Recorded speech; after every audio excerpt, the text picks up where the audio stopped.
मेरे शंकर के डमरू से हो डमक डम डम निकलता है, हो डमक डम डम निकलता है, डमक डम डम निकलता है, डमक डम डम।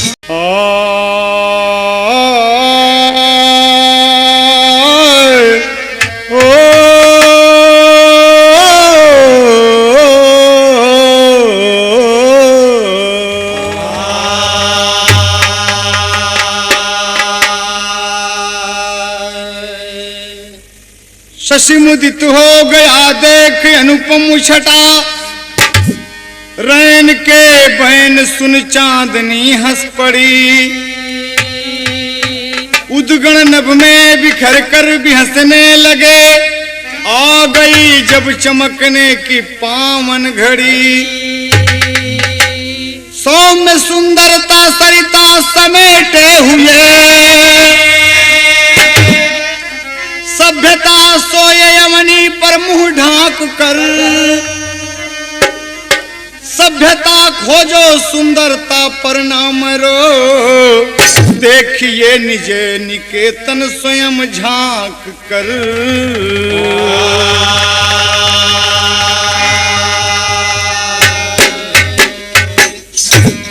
एक कहानी पेश खिदमत है, आप देखें,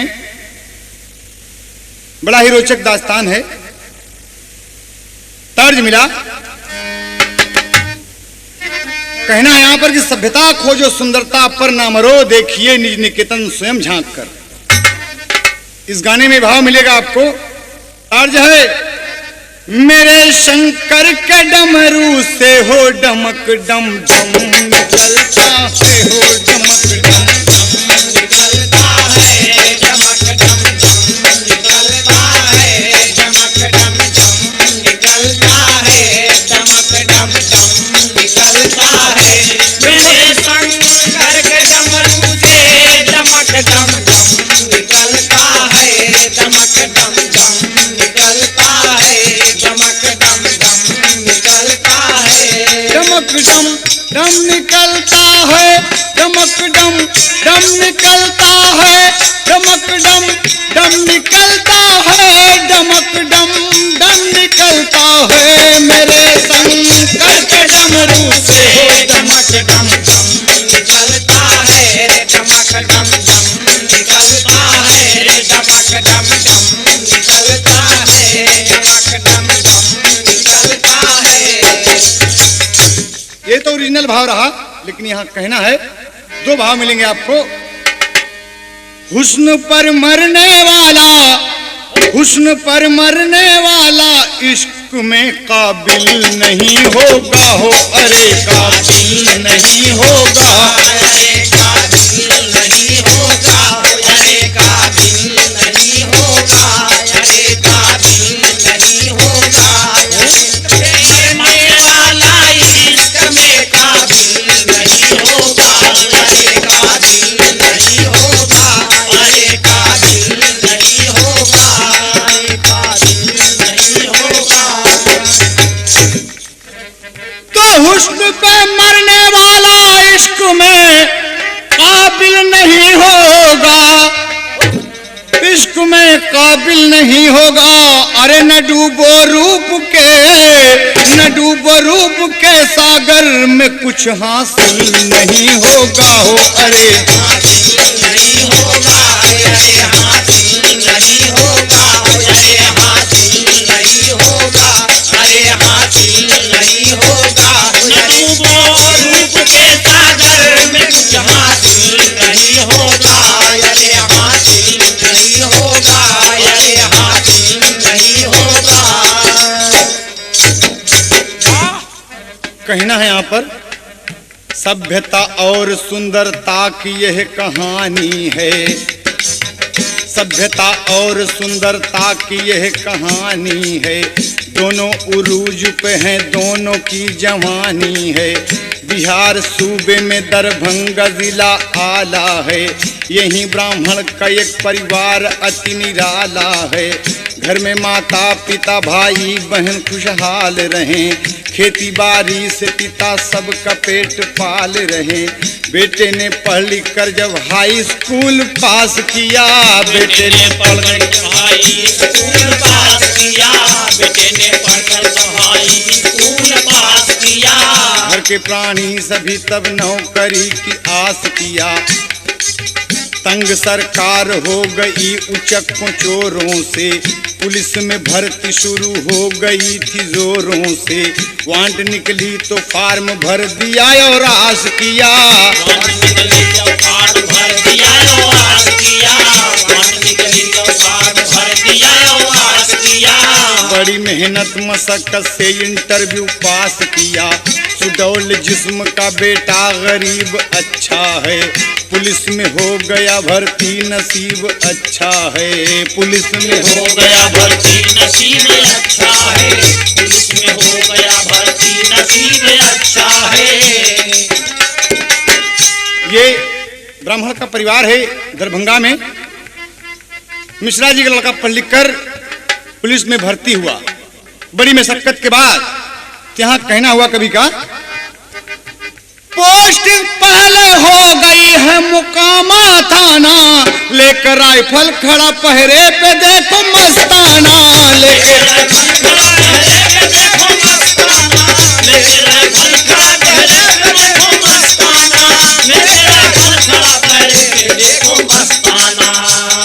अच्छा खासा नौजवान मिश्रा जी का बेटा पुलिस में भर्ती हो गया और पहली पोस्टिंग थाना मुकामा में हुई। उसकी पहरे पर खड़ा है। 6 महीने का दिन गुजर गया। लगातार मुतवातिर मेहनत लगन से अपनी ड्यूटी बजा रहा। ख्याल आया कि क्यों न छुट्टी लेकर घर चला जाऊं। साहब से हुक्म लिया, आदेश हो गया कि जाओ बेटे, कोई बात नहीं है। सिपाही साहब वर्दी पहने, अटैची उठा लिए और चल दिए। जब गांव में पहुंचते हैं, लोग देखते हैं कि सिपाही आ रहा, तो कुछ बच्चे डर से कुछ बोलते नहीं। लेकिन मिश्रा जी का स्वयं गांव था, हंस रहे हैं। और अपने दरवाजे पर जब पहुंचते हैं तो कहना है कि पिताजी के पास जब पहुंचे तो प्रणाम किया। जब तो कहा, अरे साहब आप? कहा ना ना ना ना, अरे बाबूजी, अरे निगाह उठाकर नहीं देखा था? पहने वो पुलिस की वर्दी, पहने वो पुलिस की वर्दी, पहने वो पुलिस की वर्दी। जब अपने द्वार पे आया, जब अपने द्वार पे आया, जब अपने द्वार पे आया। सर्वप्रथम वो पिता से चरणों में शीश झुकाया। कोई अपने पूज्य पिता के चरणों में शीश झुकाया, कोई अपने पूज्य पिता के चरणों में शीश झुकाया। एकाएक पुलिस को देखे, एकाएक पुलिस को देखे, एकाएक पुलिस को देखे। घबरा के पिताजी बोले, घबरा के पिताजी बोले, घबरा के पिताजी बोले। कैसे साहब आए हो कांपते हुए मुंह खोले। कैसे साहब आए हो कांपते हुए मुंह खोले, कैसे साहब आए हो कांपते हुए मुंह खोले। बाबूजी अभी आपको यकीन नहीं हो रहा, हम आपका बेटा है बाबूजी। देखें कभी कभी उपन्यास पत्रिका पढ़ते हैं आप, कहानी और पात्रों के नाम, स्थानों के नाम काल्पनिक दे दिए जाते हैं। तो इससे कहते हैं, विवेक से कहते हैं कि तुम कौन हो? कहा मैं आपका बेटा विवेक हूं पिताजी। कहा अरे तुम? कहा पिताजी आपका बेटा हूं, वर्दी में चला आया। पिताजी आपका बेटा हूं, वर्दी में चला आया।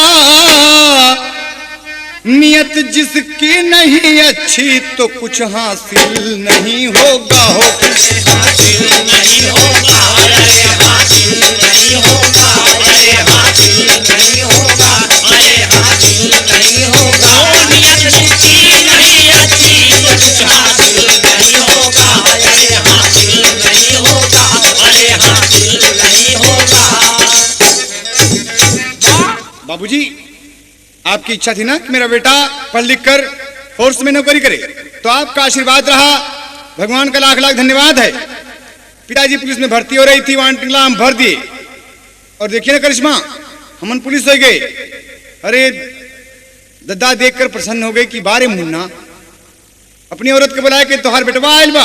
एक दिन देखा ना, बहन आ गई, सब घर में आनंद छा गया तो दादा देखे थे तेरे से ऊपर तक बिटवा के कि अरे बिटवा का शादी तो बचपन में हमन कर दिया, बाल विवाह कर दिया, गलती किया। अब हमार बिटवाई गौनावे लाए हो गए, एक एक गवन हम लिया दी, लगन मुहूर्त सधा के भेज दिए और 30 तारीख पक्की हो गई। मिश्रा जी सिपाही जी आज दूल्हा बनकर सजधज के साथ गाजे बाजे के साथ बारात लेकर ससुराल पहुंचे। दुबरा के 4 भैल और बड़े प्रेम से जनवासा में पानी पिए। खाने का वक्त हुआ, जब खाने लगते हैं तो देश रीत है, माँ बहनें गाली गाती हैं और गाली सुनाती हैं। कैसे गाती हैं, क्या गाली गाती हैं? जुट के गोतिनियन गारी सुनावे, जुट के गोतिनियन गारी सुनावे, दुल्हा से करती सवाल, बरतिया खाए जाए रे दुल्हा से करती सवाल, बरतिया खाए जा, वाला दुल्हा से करती सवाल, बरतिया खाए जा, वाला दुल्हा से करती सवाल, बरतिया खाए जा। बहुत अच्छे जगदीश, बहुत अच्छे बेटे। सवाल, बरतिया खाए जा। क्या मजाक करते हैं, क्या गाली देती हैं। और बराती लोग लक्ष्मी नारायण को भोग लगाकर शुरू किए हैं।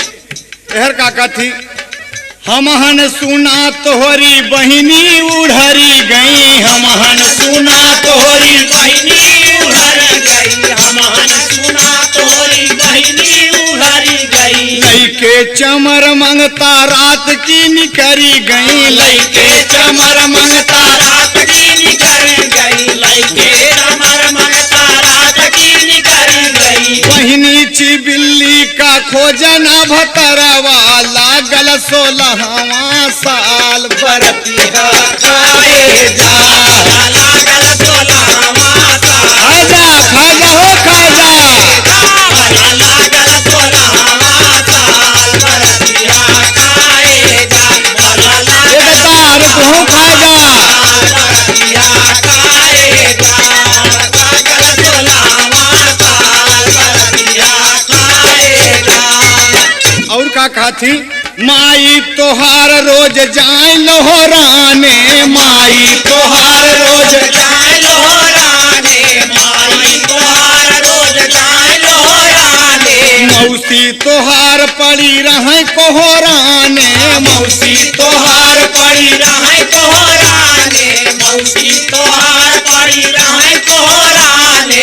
तोहरी फुआ है रही मोटका भतरवा, केतन का कैली निहलाल, बरतिया खाए जाए रे। कितने का कैली हलाल, बरतिया खाए जा, भला कितने का कैली हलाल, बरतिया खाए जा, कितने का कैली हलाल, बरतिया खाए जा, कितने का कैली हलाल, बरतिया खाए जा।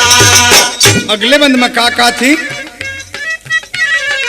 अरे दुल्हे राजा लइके बरतिया में आया मेहरावा, लइके बरतिया में आया मेहरावा, लइके बरतिया में आया मेहरावा। छोड़ा कचौड़ी तनी देखा चेहरावा, छोड़ा कचौड़ी अरे छोड़ा छोड़ा छोड़ा कचौड़ी तनी देखा चेहरावा। बलहा लगे जैसे कौनो बिटनी, हाय राम गोरे गोरे गाल, बरतिया खाए जा। हाय राम गोरे गोरे गाल, बरतिया खाए जा, हाय राम गोरे गोरे गाल, बरतिया खाए जा, हाय राम गोरे गोरे गाल, बरतिया खाए जा, हाय राम गोरे गोरे गाल, खाजा खाला खाला खाए। सब सुबह हुई, बड़े प्रेम से विदाई हुई। दुल्हन ससुराल में आई। अगर सिपाही जी हाई स्कूल पास हैं तो दुल्हन बीए पास है। सभ्यता और शिक्षा ग्रहण करके अपने ससुराल में आई। लोग मुंह दिखाई किए। सुहाग रात का वक्त हुआ। दूल्हा दुल्हन से मिलने के लिए जब चित्सारी में जाता है जैसे पहुंचा बड़े प्रेम से धर्मपत्नी उठकर पांव छुआ और इशारा किया कि पिया बैठे यहाँ। मिश्रा जी के जीव में आग भभकत है कि कब दुल्हन का मुंह देखी, कुछ आगे बातचीत करी, कभी को टेरी के भाव देना पड़ा। हाँ। अरे राम पलंग पे बारी धनिया हंसा, घूंघट पर खोला मुंह से बोला कोमल बनिया, पलंग पे बारी धनिया हंसा। घूंघट पर खोला मुंह से बोला कोमल बनिया, पलंग पे बारी धनिया। ओ घूंघट पर खोला मुंह से बोला कोमल बनिया, पलंग पे बारी धनिया। तार लगत है नहीं मानत तो दुल्हा सिपाही चंचल है। अरे अच्छा खासा नौजवान, फोर्स का आदमी, तंदुरुस्त चुस्त जवान। और क्या कहता है तर्ज है फिल्म गंवार से, हमसे तो अच्छी तेरी पायल गोरी कि बार बार तेरा बदन चूमे, बार बार तेरा बदन चूमे, वो बार बार तेरा बदन चूमे। ओरिजिनल भाव रहा, लेकिन दुल्हा का कहा था, तोहरे बिना जियरा घायल गोरी, गवनमा में धरती गगन झूमे, गवनमा में धरती गगन झूमे, गवनमा में धरती गगन झूमे।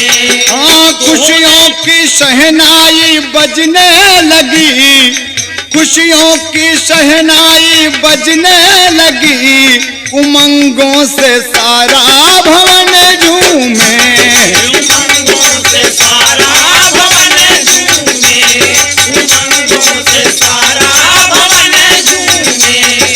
तोहरे बिना जियरा घायल गोरी, तोहरे बिना जियरा घायल गोरी, उमंगों से सारा भवन झूमे, उमंगों से सारा भवन झूमे। दिखला दे गोरी चांद सा मुखड़ा, कुछ तो सुनो मेरे मन का दुखड़ा, कैसे सहूं क्या मैं कहूं दिल हुआ दीवाना, आज मेरी बाहों में ले ले नजराना। यह शुभ घड़ी यह मुहूर्त लगन, अरे देख देख हमरा के मन झूमे, देख देख हमरा के मन झूमे, देख देख हमरा के मन झूमे। तोहरे बिना जियरा घायल गोरी, तोहरे बिना जियरा घायल गोरी, गवनमा में धरती गगन झूमे, गवनमा में धरती गगन झूमे। लिख देखें आप, यहाँ कहना है, क्या कहना है, दुल्हन घूंघट नहीं खोलती, कहा पिया ये आपका काम है। तो उड़ान में होत है, स्वयं सिपाही घूंघट उल्टा कामा दुर्मत वाला, सपना बिखर गया एक पल में, अरे धधक उठी है ज्वाला राम, पलंग पे बारी दनिया हंसा, अरे काला चेहरा देख जर गई बदनिया, पलंग पे बारी धनिया हंसा। काला चेहरा देखा जल गई बदनिया, पलंग पे बारी धनिया। वो काला चेहरा देखा जल गई बदनिया, पलंग पे बारी धनिया। हाँ बारी धनिया हंसा, बारी धनिया, पलंग पे बारी धनिया। वो काला चेहरा देखा जल गई बदनिया, पलंग पे बारी धनिया। चेहरा देखा जल गई बदनिया, पलंग पे बारी धनिया। और दूल्हा जब देखा दुल्हन का चेहरा तो काला रूप देखकर उसका सपना बिखर गया एक पल में। उतार लिया ललका बूट, दे जूता दे जूता दे जूता, पीट के ठीक कर दिया। हरामखोर, इतनी देर से मैं तेरी चुरौरी कर रहा हूं कि घूंघट खोल घूंघट खोल घूंघट खोल। ये तेरा मुंह, अरे तेरा मुंह है कि भरसाए है रे? पीट के एकदम घसीट के बाहर निकल गया। बहन देखत रही, अम्मा से बताए, अम्मा बुढ़ऊ से बतौली, और बुढ़ऊ कहीं की दुल्हनिया के मारे कहीं, हाँ एकदम हरदी माठा के अमर कर दिया बेहोश दुल्हन। आए सब लिटाए, मिश्रा जी बुढ़ऊ दद्दा बेटे को बुलाया, यहाँ क्या बात है? कहा तू दुल्हनिया का काय मारे? कई हमारा औरत है। ये हमारे मन की पिताजी नहीं है, इसके हम मारा बेका, हम छोड़ दे बेका, हम ना रखो। बदतमीज, पुलिस की नौकरी किए हो तो याद रखो तुम सिपाही थाने के हो, तुम मेरे बेटे हो। क्या है तुम्हारा मानने का? कहा मेरी धर्मपत्नी है, मेरे लायक नहीं है ये। कहा बेटे औरत बेटियां कोई कुम्हार के बर्तन नहीं होती कि बदल दें, 7 भंवर फिरी हुई है, मांग में सिंदूर तूने डाला है, ये तेरी औरत है। कहा पिताजी इसको इसके मैके पहुंचा दो और कल मैं अपने थाने पे चला जाऊंगा, मैं इसको नहीं रखूंगा। ये कहकर हुआ सवेरा, अटैची उठाए और थाने पर चल दिए। और हर दुल्हन हरदी माठा के अम्मट डॉक्टर लोग लगे, तमाम लोग बड़ा अफसोस कर थी, इतनी पढ़ी लिखी सभ्य लड़की, लेकिन सांवलापन होने के कारण बेचारी बड़ी मार पड़ी, रो रही है अपने सासू जी के कोहरा में लिपट के कि अम्मा हमकी बड़ी मार पड़ी, अम्मा का कसूर है मार। कहा बेटी रो नहीं, ईश्वर चाहेंगे सब ठीक हो जाएगा बेटी, भगवान पे भरोसा रखो, रखो बेटी।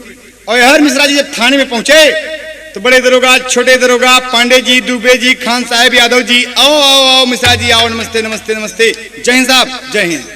बैठ गए तो काक आदि पहपट में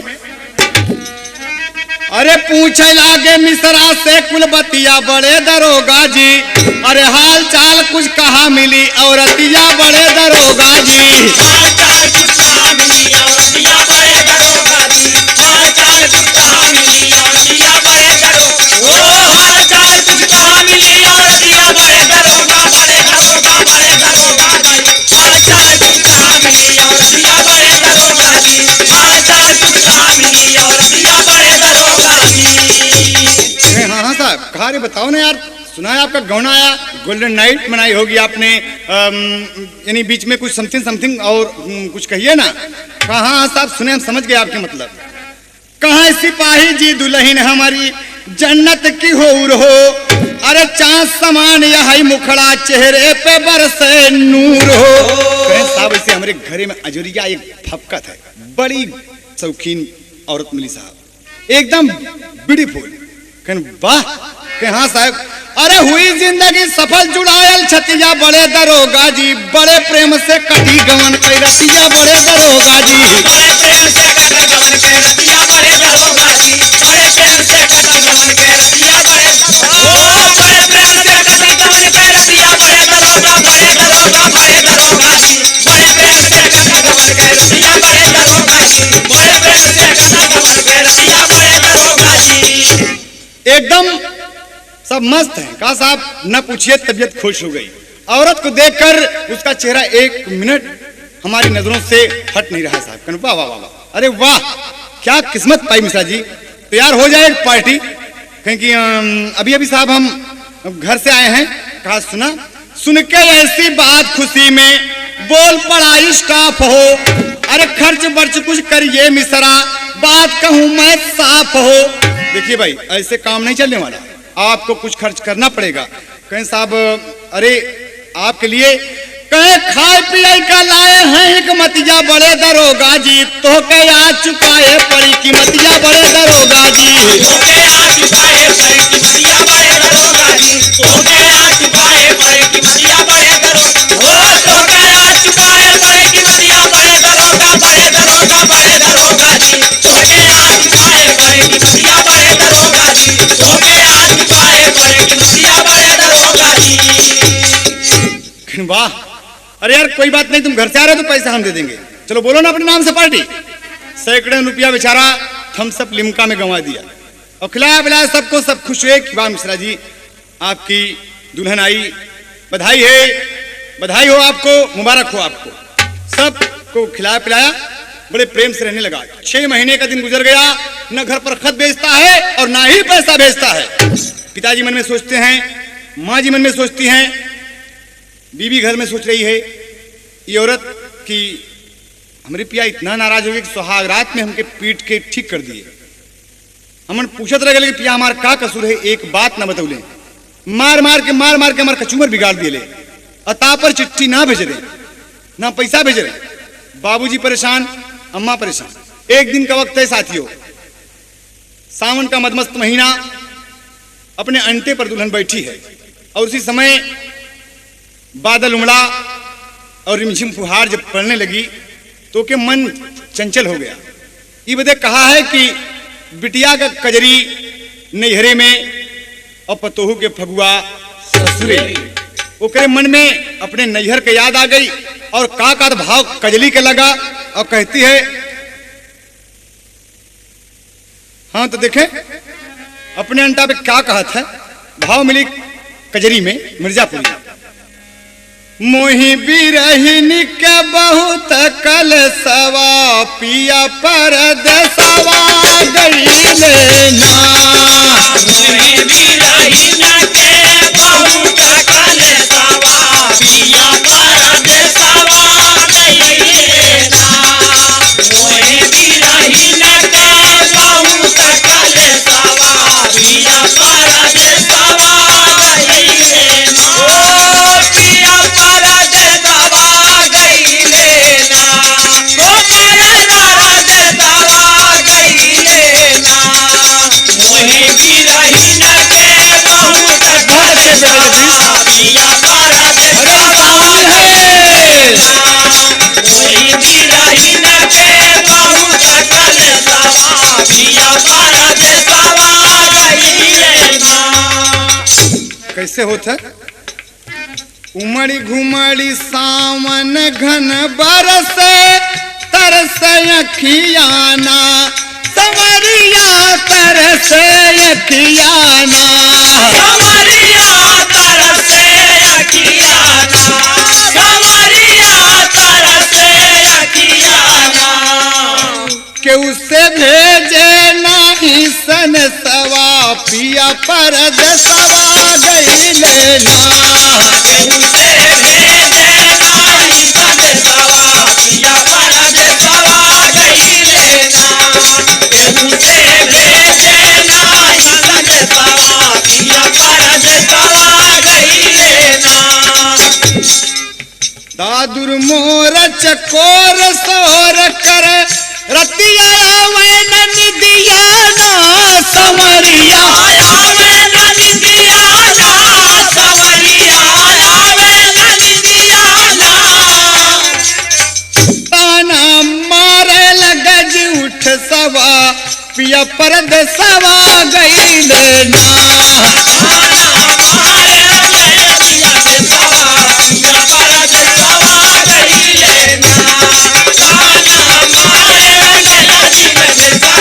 पिया परदेसवा गईले ना।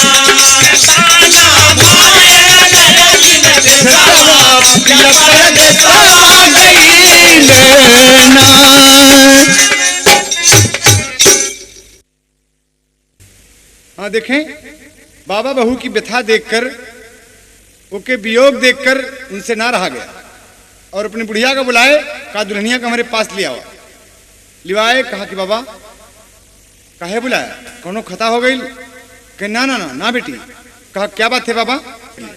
बाबा कहते हैं, देख बहू की व्यथा ससुर जी मन में करें विचार। बुढ़िया सासु के आगे तब भाई कहाँ लगे फटकार हो। पलंग पे बारी धनिया हंसा वहीं पे जाओ जहाँ बद गए तो दुल्हनिया। पलंग पे बारी धनिया हंसा वहीं पे जाओ जहाँ बद गए दुल्हनिया। पलंग पे बारी धनिया। वहीं पे जाओ जहाँ बद गए तो दुल्हनिया।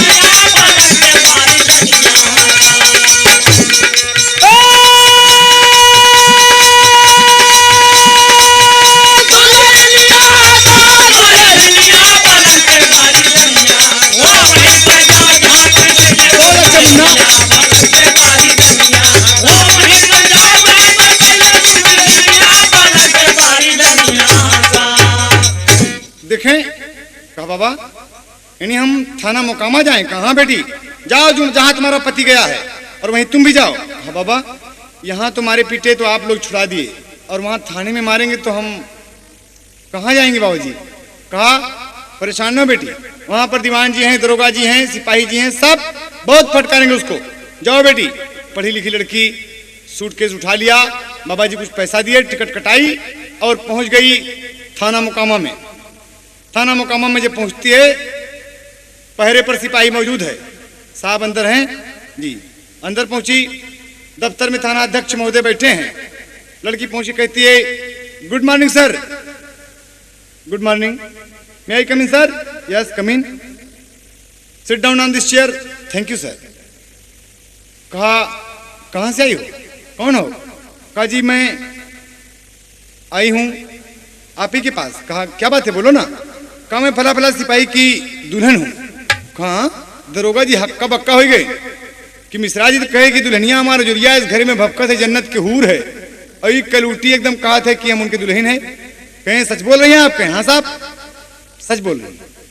कहा वो मेरे, कहा हाँ हल्के में एक डकैती पड़ी हुई है, तफ्तीश में गए हुए हैं, आते होंगे। और इतने में मिश्रा जी एवं साइकिल पर डबल बीरा पान खाए चले आ रहे हैं कि बलमा हमार मोटर कार लेके आयो रे, कार लेके आयो। दरोगा जी देखे के ये देखिए आपके वो आ गए। अरे मिश्रा जी साइकिल जैसे खड़ी किए, पहुंच के दुल्हन पांव छुआ और देखा तो मिश्रा जी चकित रह गए और क्या कहते हैं, अरे पीछे पड़ी, अरे राम पीछे पड़ी हो कलूटी हमारे पीछे पड़ी, कलूटी हमारे पीछे पड़ी, कलूटी हमारे पीछे पड़ी, पीछे पड़ी राम पीछे पड़ी, राम पीछे पड़ी, कलूटी हमारे पीछे पड़ी, कलूटी हमारे पीछे पड़ी। मिसरा सिपाही का बंद हो गई बोलिया, मिसरा सिपाही के अरे कौन खुल गई, आके कलूटी कुल खोल दिए पोलिया, आगे कलूटी कुल खोल दिए पोलिया, आगे कलूटी कुल खोल दिए पोलिया। बतिया हमार कुल हो गईली झूठी पीछे पड़ी, कलूटी हमारे पीछे पड़ी, कलूटी हमारे पीछे पड़ी, पीछे पड़ी आओ बहुत अच्छा जगदीश। पीछे पड़ी, कलूटी हमारे पीछे पड़ी, कलूटी हमारे पीछे पड़ी। दरोगा जी देखकर मुस्कुरा रहे हैं और मिश्रा जी हमारे शर्म से गड़े जा रहे हैं। कहे लीजिए मिश्रा जी आपकी मिसेज जी।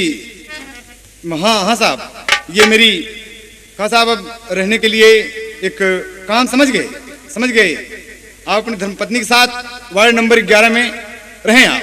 और क्या कहते हैं, बिखर गए सब मिश्रा के सपने, बिखर गए सब मिश्रा के सपने, बिखर गए सब मिश्रा के सपने, कैले कलूटी के संग कमरा अपने, गैले कलूटी के संग कमरा अपने, गैले कलूटी के संग कमरा अपने। अरे ये समन हो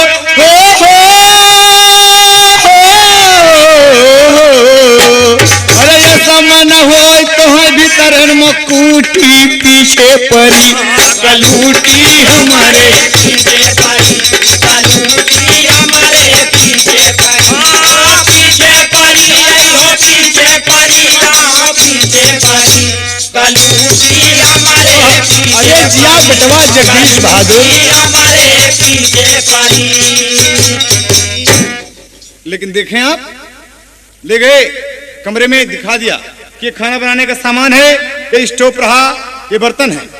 ठीक है तुम घर से यहाँ आई हो, पिताजी तुम्हें भेजे हैं, लेकिन याद रखो तुम खाना बनाओगी खिलाओगी, मैं कपड़ा पहन के ड्यूटी पे जाऊंगा, प्रेम से रहो लेकिन हमसे तो से बोल चाल न रहे। तो दुल्हनिया सोचत है कि बताओ ऐसा भी मनसेधु है कि बोल चाल न रहे, एक ही जगह रात में परानी। और कहा कि ठीक है जैसी आपकी मर्जी है, बस रोजाना का ये चक्कर है। मिश्रा जी आए, खाना बनाए, खा के चले गए, कोई बातचीत दोनों में होती नहीं। दुल्हन बड़ी परेशान है। पड़ोसे सिपाही की पड़ोसन सिपाही की दुल्हन क्या कहती है कि बहनी अरे तुम्हें दोपहरानी में कभू खटखुट न देखा, न कभू बोल चाल, न कभू कोनो तैया तुकार। 15 दिन तो कहीं रात हो गया, कोनो बात होत है। कहीं दीदी हम का बताई, तर्ज लगत है, घुंघरू टूट गए। क्या कहती है दीदी, बहन जब आई गवन की रात न जाने हो गई कैसी बात कि सजन रूठ गए, सजन रूठ गए, हो सजन रूठ गए, हो सजन रूठ गए,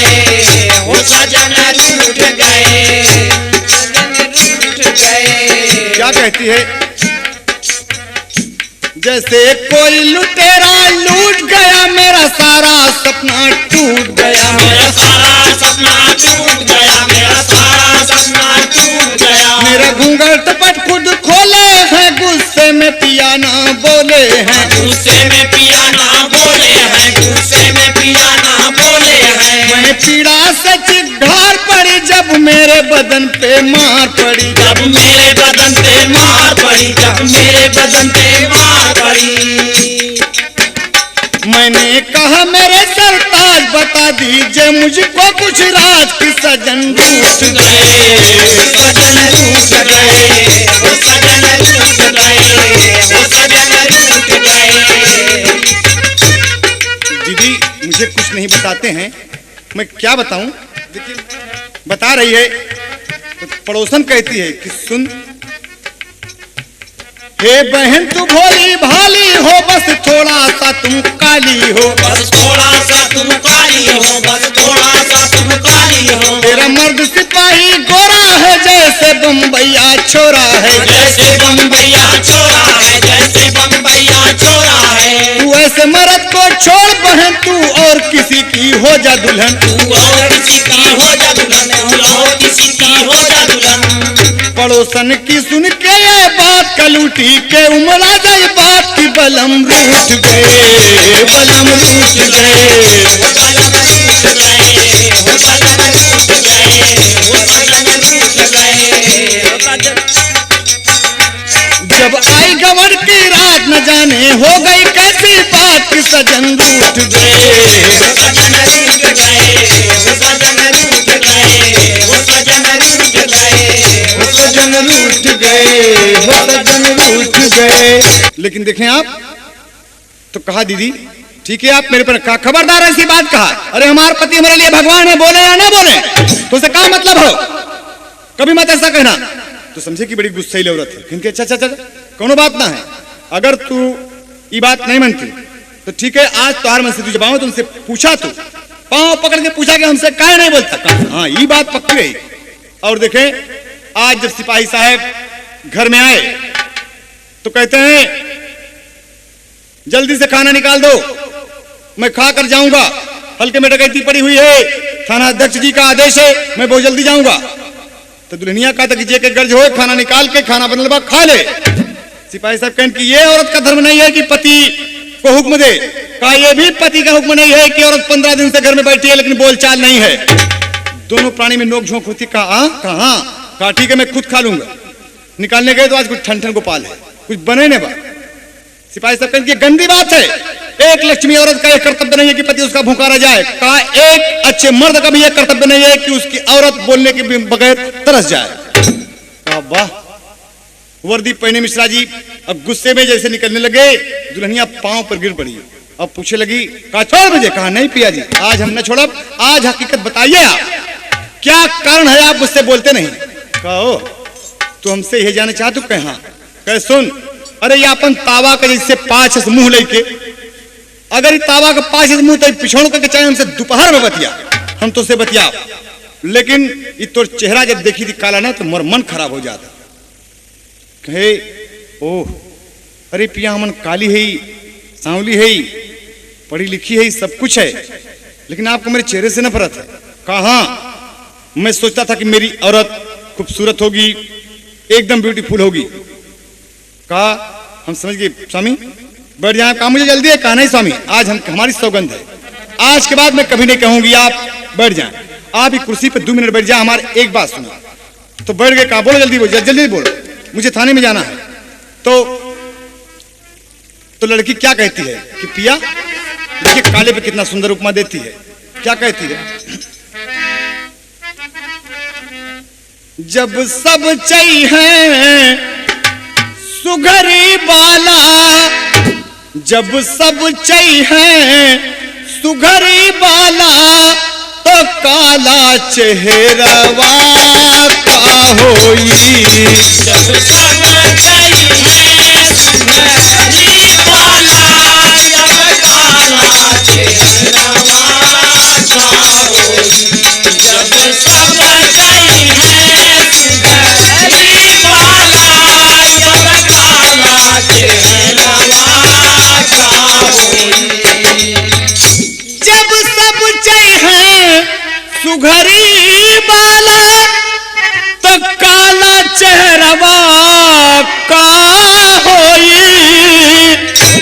जब सब ही रंभा होई जई भई तब हमरा कदरवा का होई।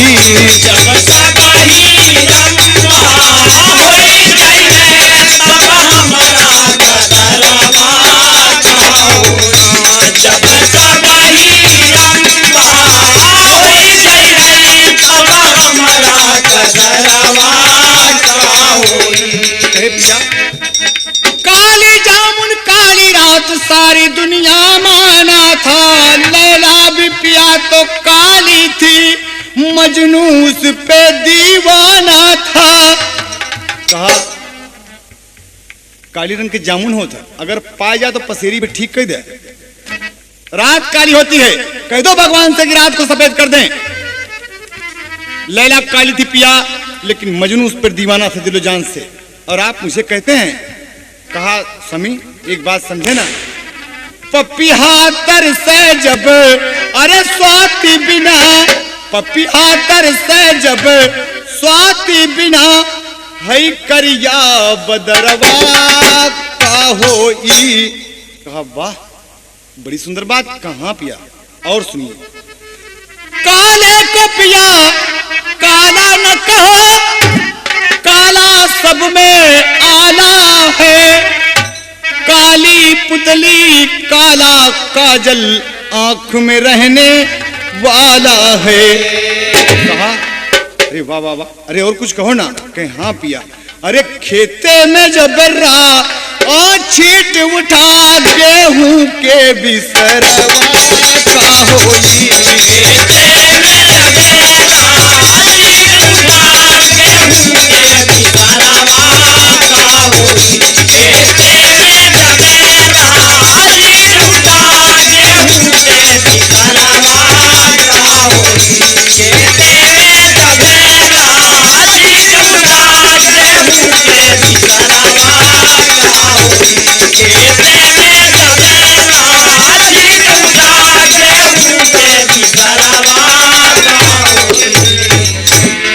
और कहा था पिया,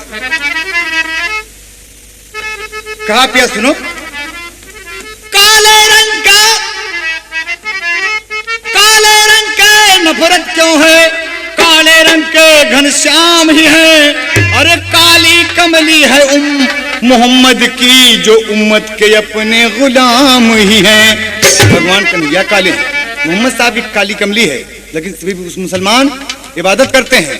कहा और सुनो पिया, अगर आपको काले से नफरत है, मेरे चेहरे से नफरत है, कालेपन से नफरत है, तो सुनो, काले रंग का तेरा बाल पिया जिसमें तेल लगाते खूब, और काले रंग की पिया तेरी साइकिल, काला उसका टायर का दे दे। आप अपन बाल बनवाए, खबरदार अगर काला बाल सर के ऊपर रखा तो। और तमाम कंपनी में हुक्म दे दिया कि आज से साइकिल सब सफेद बनी है। कहा अरे वाह कितनी बड़ी बात, कितनी ज्ञानी है। कहें हाँ पिया, कहें सुना, खाया धई कटहरे का कोवा, कटहर के कोवा, अरे खा गईला हई मोटका मुसरवा का होई।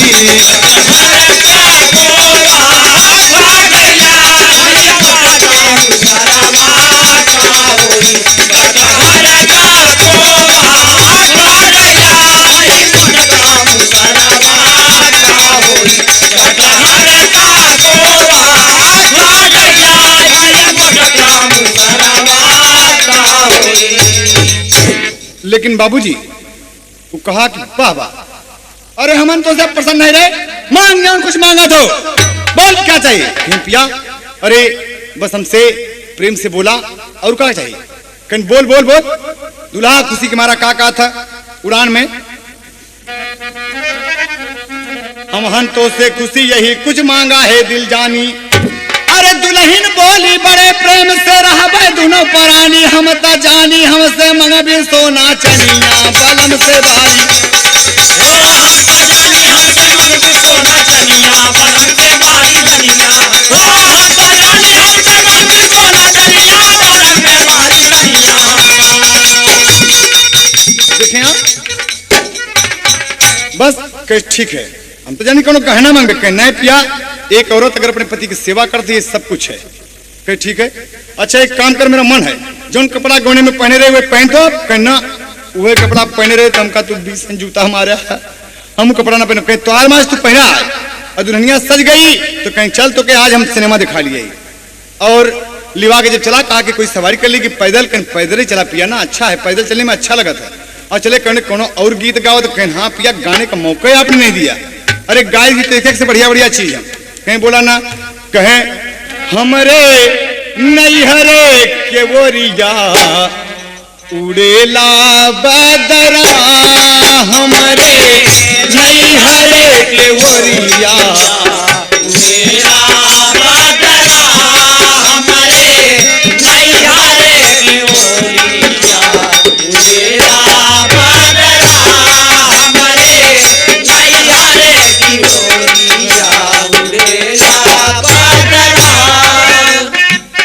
जाई के बदरा बगीचा में बरसो, जाई के बदरा बगीचा में बरसो, माला गूंथेला मलिनिया भीगेला गजरा, माला गूंथेला मलिनिया भीगेला गजरा, माला गूंथेला मलिनिया भीगेला गजरा, हमारे नैहरे की ओरिया उड़ेला बदरा, हमारे नैहरे की ओरिया उड़ेला बदरा। लेकिन देखें चलते चलते रास्ते में एक पुल पड़ा, नीचे से गंगा जी बह रही हैं, कहा कि थोड़ा बैठ के यहाँ आराम कर ली। बड़ा अच्छा गाना गाओ तो कहना हाँ, ऐसे बातचीत करता है और बातचीत कर रहा है और उसके मन में पाप बस गया कि एक कलूटी हरामखोर हमारे पीछे पड़ गई है। और दिल में ये बात जब उसकी आई तो पापड़ में तज लगा था, अरे पुल पर से वो दिहल दुष्ट ढकेली गंगा मैया में, अरे हरे राम हो गिर गई नार नबेली गंगा मैया में, हरे राम हो गिर गए नार नबेली गंगा मैया में, हरे राम हो गिर गए नार नबेली गंगा मैया में। पुल के पटरी पकड़ लिया और रोई रही है अबला हो, ले सिपाही ना जाने भाई कौन जन्म का बदला हो। अरे हाथ कुचल कर दिया जोर से ठेली गंगा मैया में, छूटल पिया का सनवा गिरी अकेली गंगा मैया में।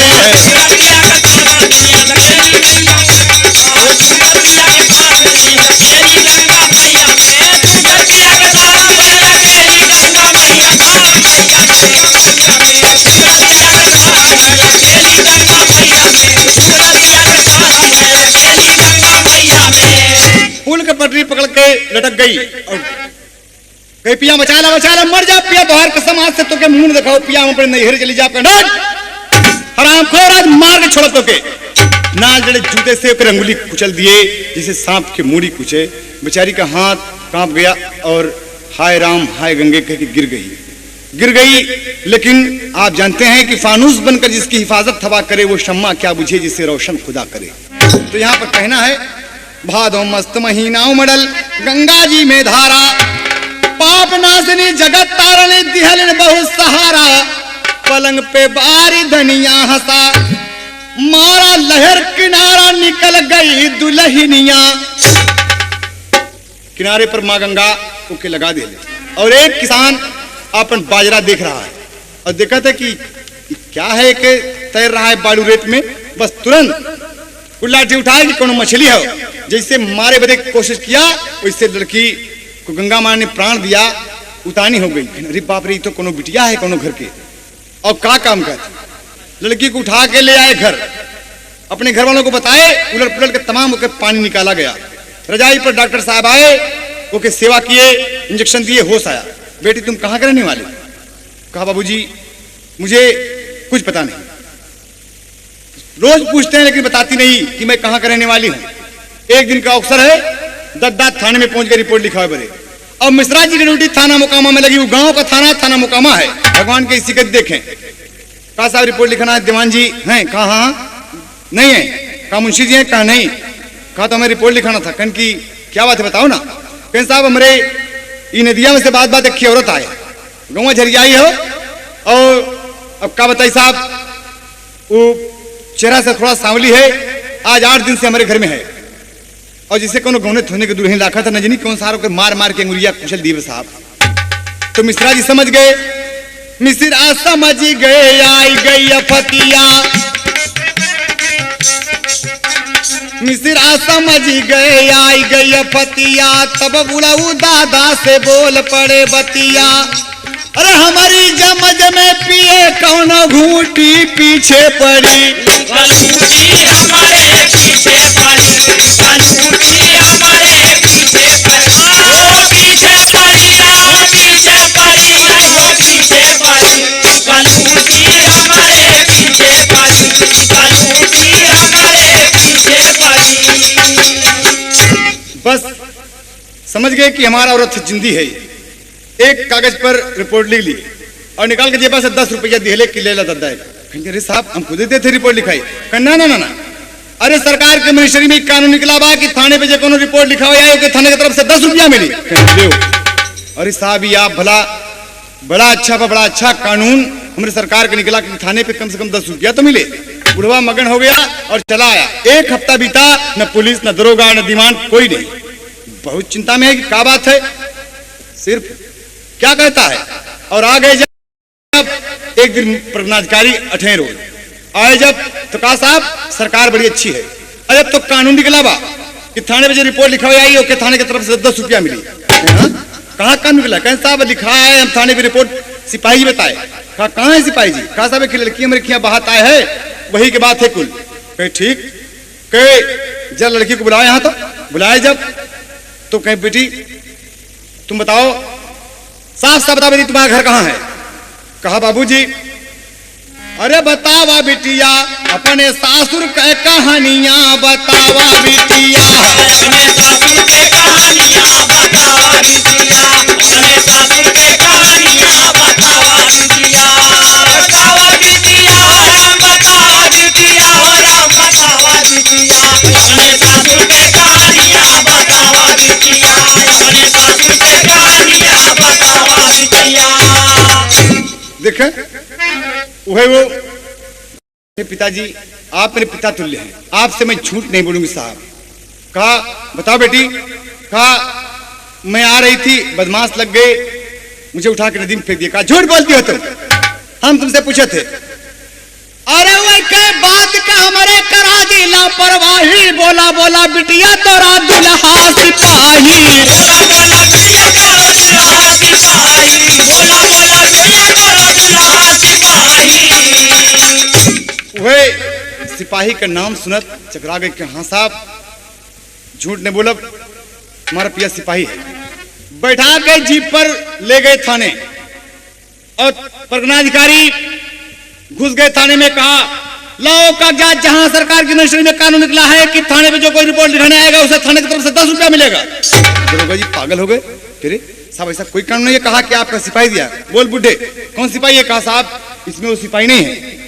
इतने में मिश्रा जी डबल बीरा पान खाए बलमा हमारे मोटर कार लेके आए रे। आ गए, जब आए जैसे पहुंचे तो दुल्हनिया दौड़ पड़ी और क्या कहा था, अपने बलमुआ के छुएला चरनावा, मिसरा सिपाही का लटक गयल मनावा, मिसरा सिपाही के लटक गए मनावा, मिसरा सिपाही के लटक गए मनावा। अरे तो मरवाली पिए है बूटी पीछे पड़ी, कलूटी हमारे पीछे पड़ी, कलूटी हमारे पीछे पड़ी।